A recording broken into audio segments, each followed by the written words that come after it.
Salut les Stratoniens, salut à tous, j'espère que vous allez bien, on est parti aujourd'hui pour une nouvelle vidéo analyse technique, Smart Money Concept et ICT. Je vais aussi parler donc d'un concours, d'un gagnant. Je voulais aussi vous parler de 2-3 petits livres que j'ai commandés qui peuvent être assez intéressants pour la lecture. Je vais aussi vous parler de copy trading et bien évidemment on va analyser le BTC, mes différents scénarios, l'Ethereum, le BNB, l'indice du dollar, le SP500 et 2-3 alts comme le Solana, le XRP et le DYDX. Donc j'espère qu'elle vous plaira. Je tenais quand même à vous faire un petit débrief par rapport à la vidéo de hier. Du coup la vidéo de hier, je disais qu'on pouvait largement longue, donc dans cette zone ici, c'est exactement ce qu'on a fait. On avait un joli setup et on est directement parti. Bref, plutôt content de ma vidéo de hier, on était vraiment parfait. Enfin bref, on est parti tout de suite. Crypto, million. Crypto, million. Pour commencer, j'ai décidé donc skill, not skin, tu as gagné 100 $. Tu as fait un super commentaire d'encouragement pour toutes les personnes qui avaient perdu sur FTX et j'avais dit que je donnais de l'argent à un des meilleurs commentaires. Donc t'es pour moi le commentaire le plus rassurant pour les gens. Donc n'hésite pas à me DM et tu prends un screen que c'est bien ton compte YouTube. Tu peux me DM sur Twitter sans souci, et du coup tu as gagné 100 $, merci à toi, et merci du soutien que tu as donné à toutes les personnes qui avaient perdu de l'argent sur FTX. Je tenais à revenir droit derrière, donc directement sur la vidéo de hier. Donc la vidéo de hier, je disais ici qu'on avait un potentiel setup à prendre, on avait un potentiel long, c'était ici. Parfaitement, on est directement parti, donc ça c'est plutôt cool. J'ai réussi à prendre 2-3 trades avec le copy trading. Malheureusement hier j'ai close le trade, je me suis dit bon allez pour la nuit je le close avant de dormir. J'aurais peut-être pas dû, j'aurais juste dû monter mon stop loss, mais j'ai repris 2-3 autres petits trades et du coup actuellement on a 100 000 de capital. Donc actuellement tous les gens qui me suivent, on est à 100 000 de capital, ce qui est plutôt immense, et on va continuer cette petite route. Je suis actuellement à 1918, je voudrais bien arriver les 2000 et ensuite objectif 5000 qui devrait arriver assez rapidement, c'est mon objectif. Ensuite je vais quand même vous parler de 2-3 petits livres, du coup je lis pas forcément que des livres de trading bien évidemment, donc j'ai commandé celui-là, How to Talk to Anyone, Atomic Habits, donc attendez, je vais bien vous les montrer comme ça, vous pouvez aussi, No Bad Sport, c'est vraiment des livres d'entrepreneuriat, de mindset, etc. The Psychology of Money, parce que vraiment il n'y a pas forcément que le trading les gars, et ce livre-ci, donc j'espère que ça peut vous servir. En tout cas moi j'essaie de lire un maximum de livres, tout ce qui est dans ma tête c'est du plus, et franchement un livre ça coûte quoi, allez 30 balles, 20 balles, mais je pense que c'est un des meilleurs investissements qu'on puisse faire, c'est nous-mêmes, c'est notre cerveau, c'est notre mentalité, c'est vraiment se dire ok, comment je peux réfléchir à ça, comment on va pouvoir faire ceci. Voilà. Enfin bref, partons directement sur cette analyse technique. Donc j'ai partagé cette analyse tout à l'heure. Donc ici on avait quelque chose d'assez intéressant, ça revient sur mon analyse de hier. J'attends en fait une recherche des liquidités au-dessus de ce sommet là, voire au-dessus de ce sommet là, et taper la zone de fair value gap qui est juste au-dessus. Donc actuellement on est venu chercher la zone de fair value gap, on est venu faire ici un boss, on est revenu rechercher donc notre zone assez intéressante. Je vais vous montrer comment en fait on aurait pu voir cette zone. Bon, je vous l'ai montré hier dans la vidéo finalement que j'attendais vraiment cette zone, mais c'était la zone d'OTE. En plus, j'attendais un retour donc sous cette mèche-ci. Donc vous voyez ici, on avait de la liquidité. Et ensuite un retest donc du boss. Souvent les gars, on vient retester ce même boss. Donc des fois, on peut le prolonger et souvent, on vient taper dedans. Donc actuellement, on a exactement ce qu'on a fait ça. On a fait là et ensuite, on est en train de partir tranquillement. Je pense que la prochaine target, c'est venir chercher ce sommet-là. À mon avis, on a des liquidités au-dessus ici, au-dessus là, à potentiellement venir chercher. Le deuxième scénario qui est encore faisable, c'est celui-ci. Il faut vraiment se méfier, je pense.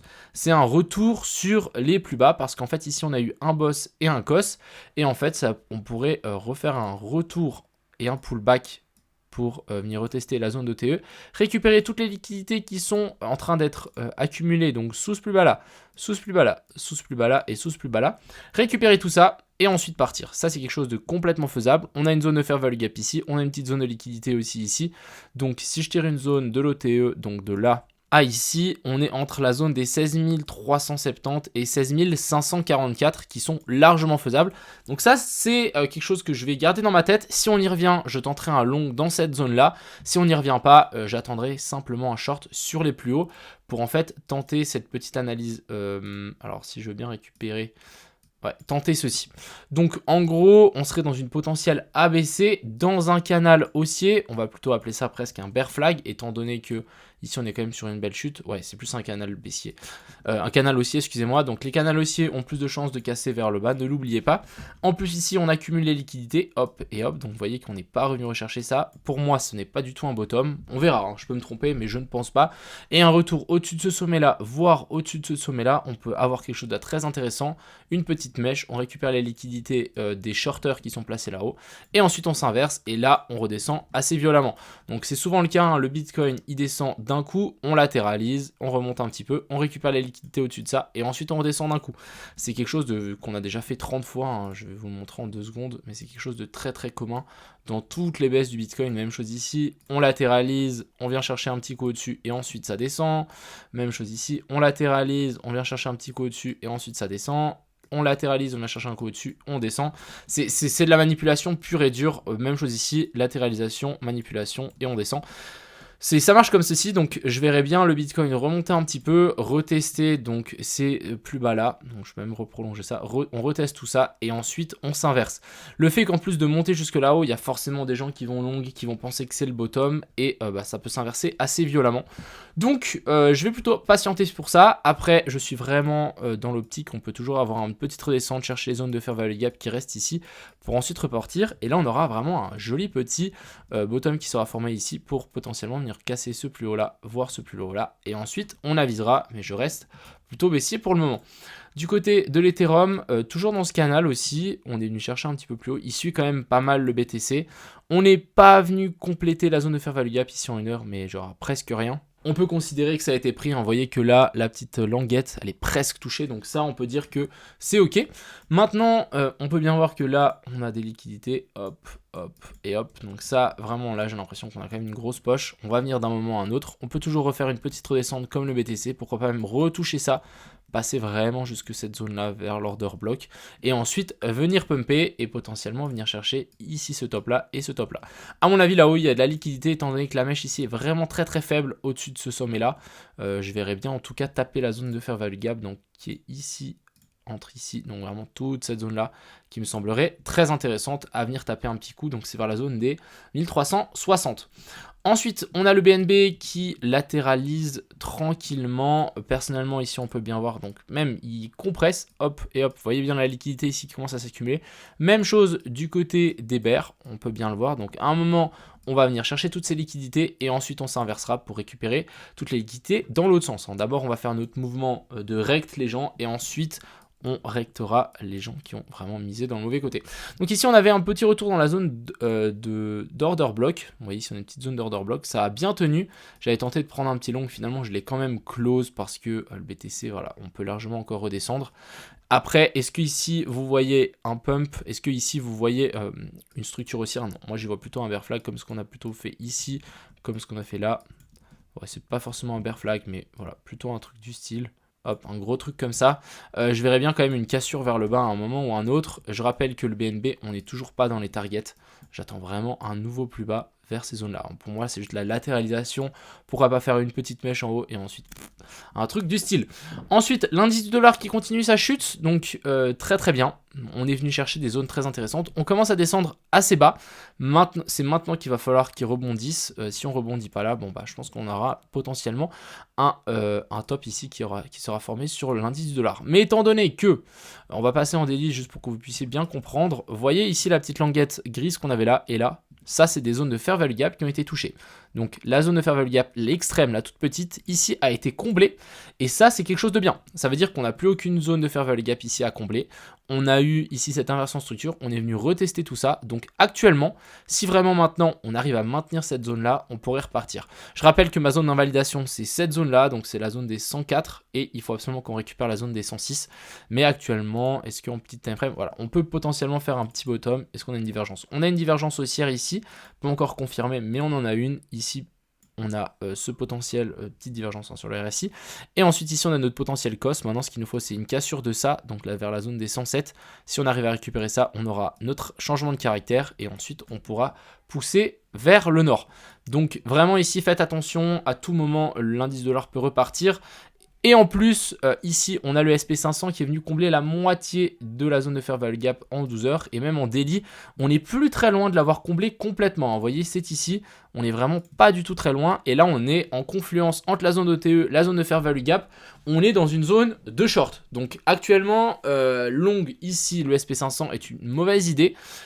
Shorter l'indice dollar est une mauvaise idée. Et du coup, on peut peut-être s'attendre à un dump donc du SP500 et aussi donc du Bitcoin. Vraiment, il va falloir faire attention. Ensuite, on a donc notre cher ami le sol qui est toujours en train de latéraliser sur ces plus bas là. On peut potentiellement voir un petit pump ici pour le sol. Ici, on voit bien qu'on a une inversion de structure. Ici, on a notre boss. Et puis ici, on avait notre COS. Maintenant, est-ce qu'on va faire cette potentielle A, B, C, revenir chercher l'order block qui est juste en dessous et ensuite partir, voire directement partir. Après, si on part directement, moi, je garderai ça toujours baissier. Ici, on a toujours une poche de liquidité. Pourquoi pas récupérer ici les shorts. Hop. Donc ici, tout le monde va crier « Ouais, magnifique !» On a un joli bottom ici en Adam et Ève ou un W, comme vous voulez, comme les débutants l'appellent. Par contre, moi, je vais simplement y voir un joli petit canal du style, pourquoi pas vraiment taper assez haut. On fait FOMO tout le monde et ensuite... Donc vraiment, il va falloir faire extrêmement attention. Et les débutants, si vous voyez ici un W, non, il n'y a pas de W. En plus, un W ne se forme pas autant rapidement que ça. Un vrai W se prend beaucoup plus de temps. Ici, on n'en a pas malheureusement. J'aurais bien voulu montrer un exemple, mais ça prend beaucoup plus de temps. Quand je parle de W bottom, c'est vraiment un truc comme ceci. Hein. Ça prend vraiment masse temps. C'est pas un truc qui va faire tic tic. Ça, non, les gars, on aura beaucoup plus souvent un joli petit bear flag en formation qu'un W. Et on va finir par parler du DYDX. Donc, je suis assez content de vous l'avoir partagé sur ces niveaux-là. On est actuellement à x2. Donc, déjà, les gens qui avaient suivi mon investissement sont à x2 par rapport à cet exchange. Très content de vous l'avoir partagé. En plus, la chute de FTX a vraiment encouragé les exchanges décentralisés. Donc, ça, c'est plutôt une excellente chose. On a eu un magnifique pump du DYDX. Et ici, pour moi, on a un joli bottom en W qui est en formation. Vous voyez la différence, on est en daily. On a pris depuis mai jusqu'à maintenant, ça a pris plusieurs mois pour former. Et là, on a vraiment quelque chose d'assez intéressant. Donc, si on casse ça, là, on va pouvoir se dire, ok, là, il y a moyen de vraiment pousser vers le haut et de s'extirper. Mais voilà, nous faire un petit W comme ceci en daily dans 4 jours, ça va pas le faire. Voilà, ici, on a vraiment quelque chose d'intéressant. Ici, on a aussi un autre petit W sympa. Donc là, potentiellement, jolie petite inversion de structure. En plus, ici, on avait un joli COS et boss. On est venu retester cette zone-là. Ça a tenu l'order block ici. On a tenu et du coup là ça part. Donc actuellement je suis à plus 100% sur mon investissement sur la vidéo que j'avais fait, donc les coins à investir, c'était les coins d'exchange. Je crois qu'on a aussi on va juste checker hein, parce que j'avais aussi mis donc le BGB, donc on était je crois vers la zone des 17. Ouais, on est aussi en gain et je crois que le BitToken par contre c'est le seul où on était en perte, je crois qu'on était par là.